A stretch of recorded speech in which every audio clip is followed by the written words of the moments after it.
Hello दोस्तों, my YouTube channel online GK trick में आप सभी लोगों का स्वागत है। आज हम पढ़ाने वाले हैं सिंधु घाटी सभ्यता या फिर हड़प्पा सभ्यता।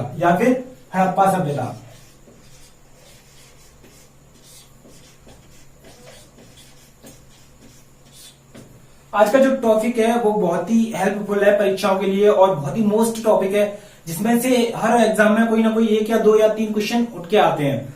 तो चलिए शुरू करते हैं आज का नया टॉपिक। वीडियो को पूरा देखना, जिसमें क्या है कि छोटे से छोटा क्वेश्चन और बड़े से बड़ा क्वेश्चन आपकी समझ में आ सके। और कोई क्वेश्चन वैसे जहां तक होगा वहां तक मैं छूटने नहीं दूंगा। अगर छूट जाए तो कमेंट बॉक्स में मुझे पूछ सकते हो। तो चलिए शुरू करते हैं।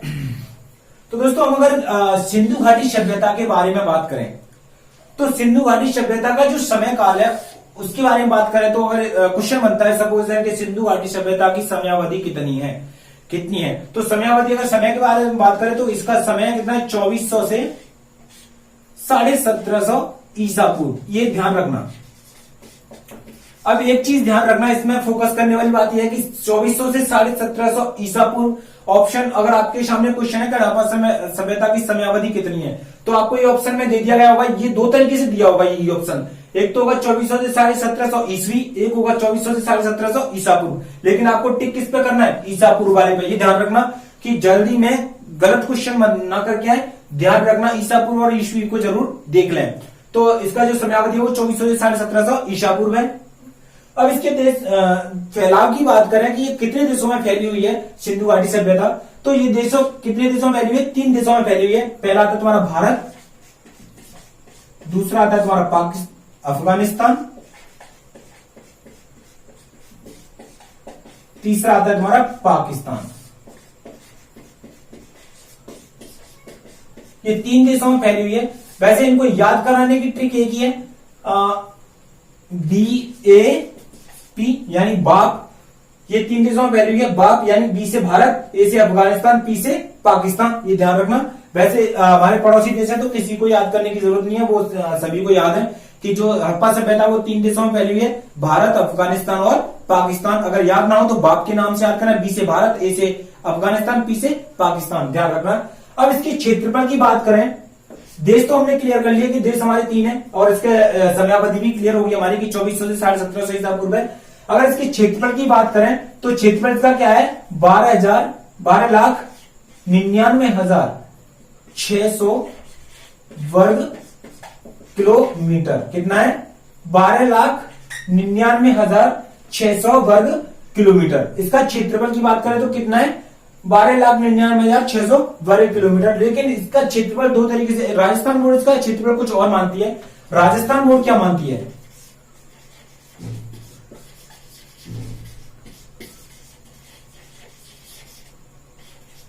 राजस्थान बोर्ड इसका क्षेत्रफल मानती है 15 लाख वर्ग किलोमीटर। एक चीज ध्यान रखना, ये दोनों क्षेत्रफल बिल्कुल राइट है, करेक्ट है। दोनों में से कोई सा भी पूछा जा सकता है। ऑप्शन में सिर्फ एक ही होगा कि सिंधु घाटी सभ्यता का क्षेत्रफल कितना है। तो सिंधु घाटी सभ्यता के क्षेत्रफल की बात करें तो एक तो ऑप्शन में यही दे रखा होगा, अगर ये नहीं होगा तो ऑप्शन में ये वाला दे रखा होगा 15 लाख वर्ग किलोमीटर। इन दोनों में से एक ही ऑप्शन में आएगा और इन दोनों में से कोई सा भी ऑप्शन में आए उसी पे टिक करनी है आपको। ये भी सही है और ये भी सही है, क्योंकि इसको राजस्थान बोर्ड मानती है 15 लाख वर्ग किलोमीटर को। तो इसका क्षेत्रफल कितना है, पहला 12,99,600 वर्ग किलोमीटर और राजस्थान बोर्ड के अनुसार 15 लाख वर्ग किलोमीटर। ध्यान रखना इस चीज को।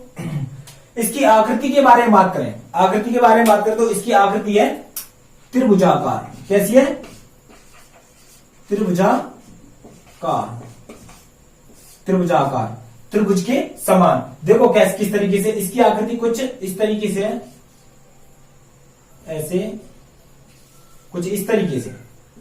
तो ऐसे करके ये जो है ना, ये आकृति किसके समान है, त्रिभुज के समान है। इधर क्या है, इधर है तुम्हारा पाकिस्तान, इधर क्या है तुम्हारा अफगानिस्तान और इधर क्या है तुम्हारा भारत। यानी कि ये 3 देशों में फैली हुई है। और इसकी आकृति के बारे में बात करें तो आकृति कैसी है इसकी, त्रिभुज के समान है।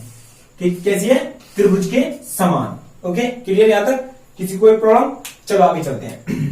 इसके काल की बात करें तो ये किस काल की है, आद्य ऐतिहासिक काल की।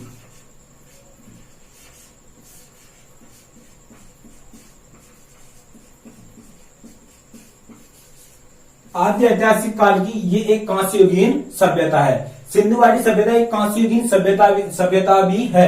ये आद्य ऐतिहासिक काल की सभ्यता है। ध्यान रखना इस चीज को, याद करते चलना तुरंत। अगर इसके परिवार के बारे में बात करें, यहाँ के जो परिवार हुआ करते थे वो मातृ सत्तात्मक हुआ करते थे। मातृ सत्तात्मक मतलब इनमें जो परिवार का जो मुखिया होता था वो कौन होती थी, कोई ना कोई नारी होती थी, इसीलिए इस परिवार को मातृ सत्तात्मक कहा जाता है। यानी कि जो परिवार की सबसे वृद्ध नारी होती थी वही परिवार की मुखिया होती थी, इसीलिए इस परिवार को मातृ सत्तात्मक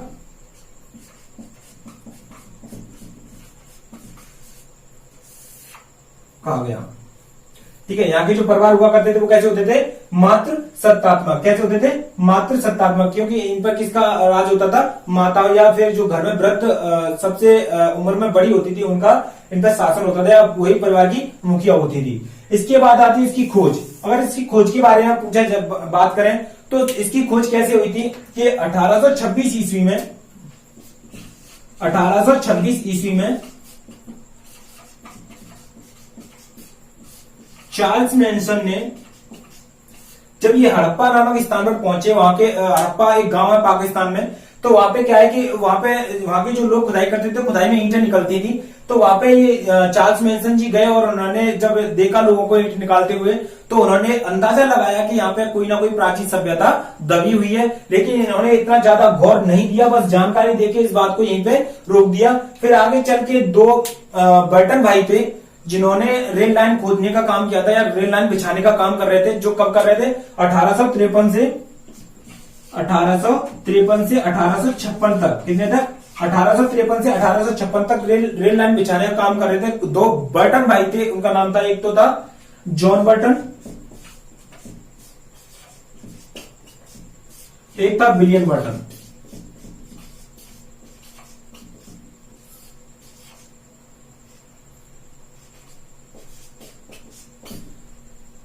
ध्यान रखना, एक तो था जॉन बर्टन, एक विलियम बर्टन था, जो कहां से कहां तक, लाहौर से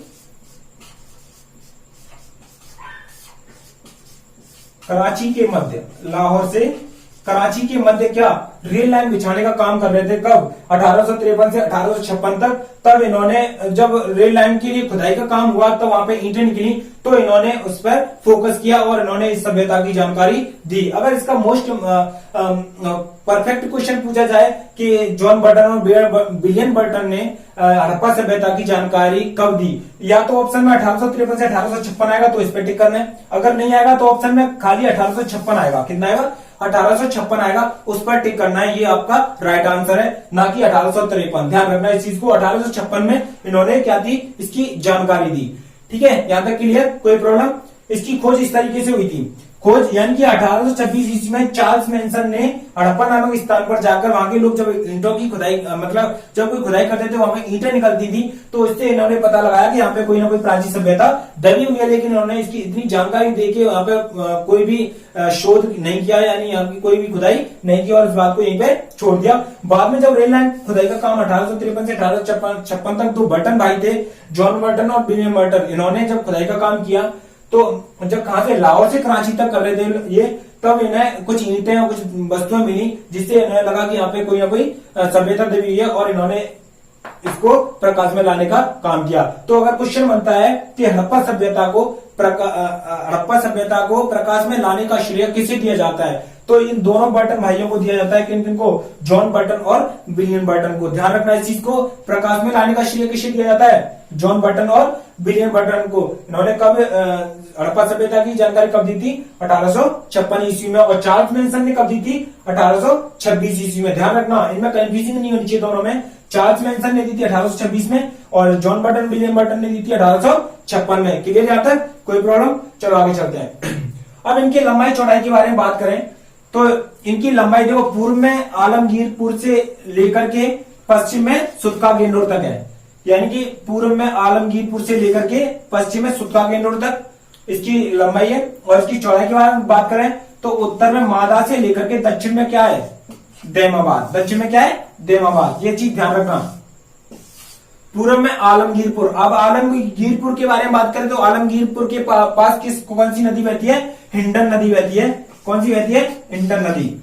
आलमगीरपुर के पास में कौन सी नदी बहती है, हिंडन नदी। और इधर सुतपा गैंडोर के पास कौन सी नदी बहती है? दास्क नदी। कौन सी नदी बहती है? दास्क नदी, ये वाली। कौन सी नदी? और इधर हिंडन नदी बहती है, पूर्व में हिंडन नदी और पश्चिम में बात किया है तो कौन सी है? दास्क नदी। अगर क्वेश्चन आता है कि सुतका गैंडोर किस नदी के किनारे बसा हुआ है तो दास्क नदी के किनारे। अगर क्वेश्चन आता है कि आलमगीरपुर किस नदी के किनारे बसा हुआ है तो किस नदी के किनारे?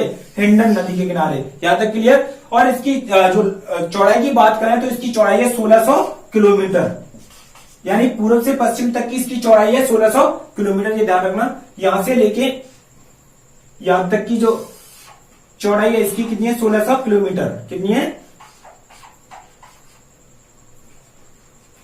ध्यान रखना, इसकी जो चौड़ाई है 1600 किलोमीटर, यानी पूर्व से पश्चिम तक की जो चौड़ाई है वो 1600 किलोमीटर है। अब उत्तर से दक्षिण में आ जाए। उत्तर से दक्षिण में, उत्तर में कौन सा स्थान है? मालदा, जो किस नदी के किनारे पर है? चिनाब नदी के किनारे पर।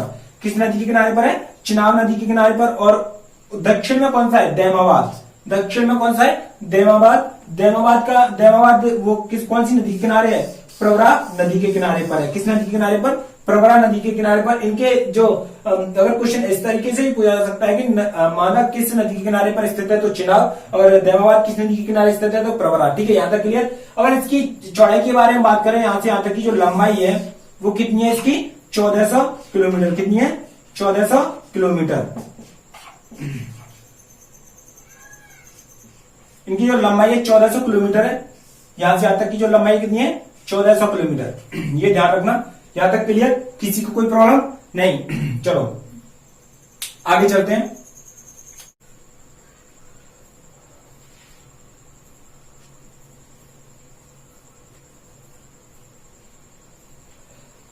हाँ, तो देखो ये तो हो गया तुम्हारा विस्तार। ये तो हो गया विस्तार। अगर इसके विस्तार की बात करें तो विस्तार मैंने बता दिया आपको, ये विस्तार मैंने समझा दिया इसका, सिंधु घाटी सभ्यता का विस्तार इस तरीके से। अब ये देखिए, इसमें अब देखो इसकी खोज अफगानिस्तान में 2 स्थान इसके मिले हैं। सिंधु घाटी सभ्यता के अफगानिस्तान में सिर्फ 2 ही स्थान मिले हैं। एक तो होता है मुंडीगाक और एक है तुम्हारा सुरतगुई। अफगानिस्तान में खोजे गए 2 स्थल है। ओनली अफगानिस्तान में 2 ही स्थल खोजे गए। कितने खोजे गए? 2 स्थल। अफगानिस्तान में कितने स्थल खोजे गए हैं? 2 स्थल खोजे गए। नंबर 1 पहला कौन सा है तुम्हारा? मुंडीगाक, और दूसरा कौन सा है तुम्हारा? सुरतगुई। कौन सा है? सुरतगुई। ये चीज ध्यान रखना। अगर इसमें से क्वेश्चन पूछा जाएगा तो सिर्फ यही पूछा जाएगा कि निम्न में से अफगानिस्तान में खोजा जाने वाला स्थल कौन सा है? हड़प्पा सभ्यता का खोजा जाने वाला अफगानिस्तान में, या फिर हड़प्पा सभ्यता का अफगानिस्तान में खोजा गया स्थल है।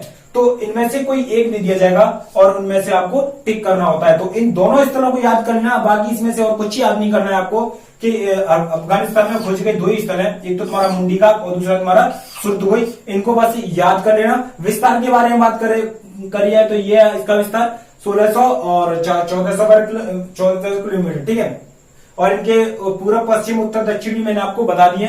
और इनके एक चीज ध्यान रखना, इनका जो स्थान है ना वो किस नदी के किनारे पर है ये भी याद करना, क्योंकि कभी कभी नदियों के नाम भी पूछ लेता है कि ये किस किनारे पर बसा हुआ है। तो चलिए आगे चलते हैं।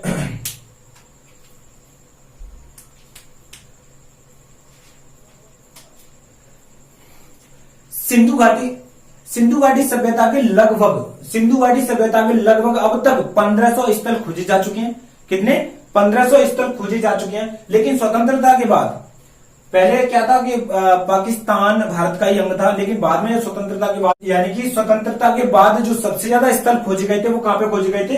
गुजरात में। एक चीज ध्यान रखना कि अगर क्वेश्चन आ जाए कि हड़प्पा सभ्यता की खोजे गए स्थलों की संख्या तो लगभग कितनी हो चुकी है? 1500 से कुछ अधिक हो चुकी है। 1500 से कुछ अधिक फिक्स नहीं है, लेकिन अगर 1500 से अधिक आए या 1500 आए तो यही आंसर करेक्ट है कि हड़प्पा सभ्यता की खोजे गए स्थल कितने हैं? 1500 है। हड़प्पा सभ्यता की खोजे गए स्थल कितने हैं? 1500 है। और सबसे ज्यादा स्वतंत्रता के बाद सबसे ज्यादा खोजे गए स्थल किस राज्य में खोजे गए थे? गुजरात में। किसमें खोजे गए थे? गुजरात में। कब खोजे गए थे? स्वतंत्रता के बाद। कब खोजे गए थे? स्वतंत्रता के बाद। यहां तक क्लियर? चलो ठीक है। तो दोस्तों अगला चैप्टर, अगला पार्ट है वो हम अगली वीडियो में डालेंगे, क्योंकि बहुत ज्यादा लंबा वीडियो हो जाएगा और आपके लिए फिर दिमाग कंफ्यूजन में हो जाएगा। इसीलिए इतना ही दिया है जो आप याद कर सको। और ये चीज ध्यान रखना कि जितना मैंने पढ़ाया है बहुत ही इंपॉर्टेंट है, याद करना जरूरी है और पढ़ते रहना। तो चलिए, जाते जाते यार मेरे YouTube चैनल को सब्सक्राइब कर देना, बेल आइकन कर देना यार, शेयर भी कर देना, जिससे क्या कि आपके फ्रेंड भी मेरे वीडियो का फायदा ले सके।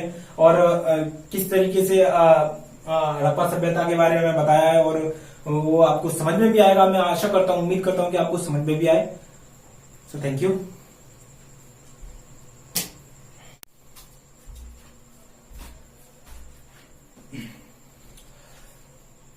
कल आपको हड़प्पा मतलब स्थलों के बारे में बताया जाएगा कि हड़प्पा, मोहनजोदड़ो या फिर कालीबंगा वगैरह, इनके बारे में बताया जाएगा आप सभी को।